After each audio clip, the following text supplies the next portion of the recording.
சர்வத்திற்கும் எஜமானர் நம்முடைய தேவன். அப்படிப்பட்ட வல்லமையுள்ள தேவன் நாம் முழு இருதயத்தோடும் கூட ஆராதிக்கலாமா?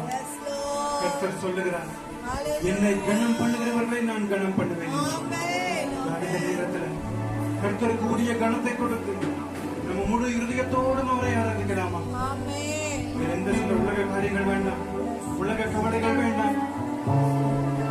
மரியாதை எப்படி தன்னை விட்டு எடுபடாத நல்ல பங்கை தெரிந்து கொண்டார்களோ அதே போல இந்த நேரத்தில் ஆண்டவராக இயேசு கிறிஸ்துவை மாத்திரம் நாம் நோக்கி பார்த்து அவரை இந்த நேரத்தில் நாம் உயர்த்துவோமா? ஆவியானவரை மதில் அசைவாடுங்க, ஆவியானவரை நோக்கி நாம் கேட்கலாமா? எனக்கு மதில் அசைவாடி கொண்டிருப்பரே, உண்மை நாங்கள் வரவேற்கிறோம் ஆண்டவரே. நீரே அக்னியா இருக்கிறீர் ஆண்டவரே, பெருங்காட்சியா இருக்கிறீர் ஆண்டவரே. உங்களுக்கு மதில் அசைவாடுமே ஆண்டவரே, உங்களுக்கு மதில் அசைவாடுமே ஆண்டவரே. உங்களுடைய மகிமையை இந்த நேரத்தில் காண செய்யுமே ஆண்டவரே.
But